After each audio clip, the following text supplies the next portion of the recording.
вас на нашей программе, посвященной оффлайн-беседе для школьников «Минутку мои права».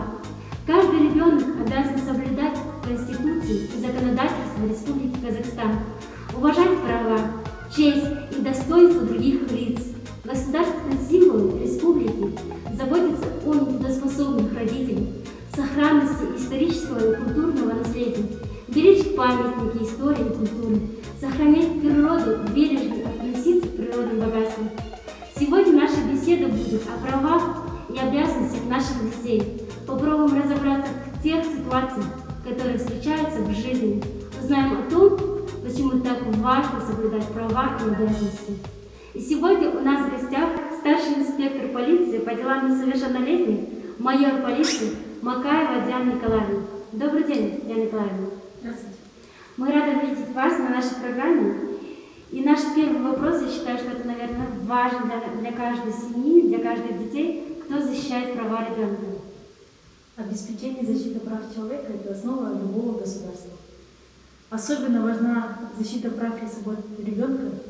Почему? Потому что ребенок в силу своего возраста не может самостоятельно постоять за себя.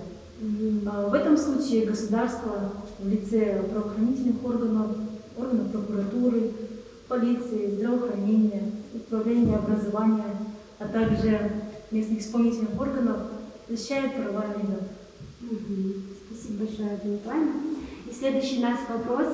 В каждой семье родители считают, пока дети в семье, они имеют право управлять детьми. Так ли это? Так как по закону мы знаем, что ребенок в семье тоже имеет свои права. Пожалуйста, расскажите нам, какие именно права имеет ребенок в своей семье. Главный защищающий документ права ребенка всем известен. Это Конвенция о правах ребенка, которая была принята 20 ноября 1989 года. Также у нас на территории Республики Казахстан имеются нормативно-правовые акты, законодательные, где расписаны права ребенка. Ребенок в семье имеет право на общение с родителями и с другими родственниками, право ребенка жить и воспитываться в семье, изменение имени, фамилии. Также ребенок имеет право выражать свое мнение, получать преимущественные права, защищать свои права и законные интересы. Спасибо огромное. И наш третий вопрос. Какие права имеет ребенок в области социального обеспечения?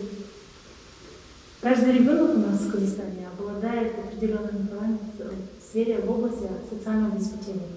Это получение пенсий, пособий, получение бесплатного среднего образования, получение медицинских услуг.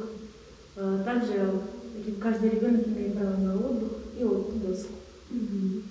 Спасибо большое, Диана Николаевна. И в завершении нашей программы ваши пожелания нашим детям и зрителям.